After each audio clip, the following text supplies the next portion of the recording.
ఈ వీడియోని లైక్ చేయండి, సబ్స్క్రైబ్ చేసిన తర్వాత పైనున్న బెల్ ఐకాన్ని నోటిఫికేషన్ ఆన్లో పెట్టుకోండి. ఫర్దర్ ఇన్ఫర్మేషన్ మీ యొక్క మొబైల్కి వస్తుంది.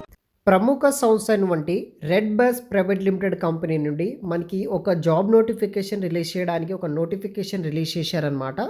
సో ఈ యొక్క రెడ్ బస్ కంపెనీలో వచ్చేసి మనకి అసోసియేట్ సాఫ్ట్వేర్ ఇంజనీరింగ్ అనే రోల్ కోసం హైరింగ్ చేసుకుంటున్నారు. ఎవరైతే టాప్ ఎంఎన్సీ కంపెనీలో మీకు మంచి ఇంజనీరింగ్ రోల్లో జాబ్లో జాయిన్ అవ్వాలనుకున్న వాళ్ళకు వచ్చేసి ఈ యొక్క రెడ్ బస్ కంపెనీ వాళ్ళు అఫీషియల్గా బెంగళూరు లొకేషన్ నుండి ఇంజనీరింగ్ డొమైన్స్ కింద ఈ యొక్క అసోసియేట్ సాఫ్ట్వేర్ ఇంజనీరింగ్ అనే రోల్ కోసం హైరింగ్ చేసుకుంటున్నారు. ఇంట్రెస్ట్ ఉన్న వాళ్ళు ఎవరైనా సరే ఇదే వీడియో కింద డిస్క్రిప్షన్ బాక్స్లో లింక్ ఇస్తాను, అక్కడ నుండి మీరు అప్లై చేసుకోవచ్చు. అదేవిధంగా వచ్చేసి మనకి ఈ యొక్క వీడియోలో దానికి సంబంధించిన డీటెయిల్స్ కూడా ఎక్స్ప్లెయిన్ అయితే చేస్తాను. రెడ్ బస్ కంపెనీ నుండి మనకి అసోసియేట్ సాఫ్ట్వేర్ ఇంజనీరింగ్ అనే రోల్ కోసం హైరింగ్ చేసుకుంటున్నారు. ఫ్రెషర్స్ క్యాండిడేట్ 2020 నుండి 2023 పాస్ అవుట్ అయిన ఇంజనీరింగ్ గ్రాడ్యుయేట్స్ ఎవరైతే ఉంటారో అప్లై అయితే చేసుకోవచ్చు.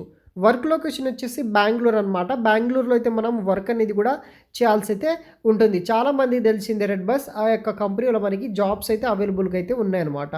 సో దీనికి రెస్పాన్సిబిలిటీస్ విషయానికి వస్తే working for intern as a software developer to or engineering. మీరు వచ్చేసి 6 మంత్ ఇంటర్న్గా అయితే వర్క్ చేయాల్సి అయితే ఉంటుంది. దాన్ని బేస్ చేసుకొని మనకి ఫుల్ టైం కింద ఎంప్లాయీస్ అయితే కన్సిడర్ చేసుకుంటారనమాట. Requirement gathering, design discussion, development and production deployment మీద మనం వర్క్ చేయాల్సి అయితే ఉంటుంది.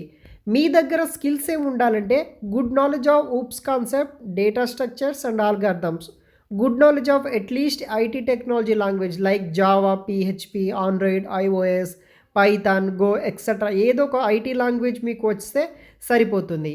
Hand on software development life cycle during the training period, ఇలా కొన్ని బేసిక్ స్కిల్స్కి అయితే ఉంటుంది. దాన్ని బేస్ చూసుకుని అప్లై చేసుకోవచ్చు. ఎడ్యుకేషనల్ క్వాలిఫికేషన్ వచ్చేసి ఎవరైతే బీటెక్లో computer science, information technology, electrical electronics engineering వాళ్ళు, ఎలక్ట్రిక్ కమ్యూనికేషన్ ఇంజనీరింగ్ వాళ్ళు, ఐఎస్ వాళ్ళు, మెకానికల్ చేసిన వాళ్ళు ఎవరైనా సరే ఈ యొక్క రెడ్ బస్ కంపెనీలో ఉన్న ఈ యొక్క అసోసియేట్ సాఫ్ట్వేర్ ఇంజనీరింగ్ అనే రోల్ కోసం అప్లై అయితే చేసుకోవచ్చు. లింక్ వచ్చేసి వీడియో కింద డిస్క్రిప్షన్ బాక్స్లో ప్రొవైడ్ చేస్తాను. అప్లై చేసుకోండి గైస్. Thanks for watching.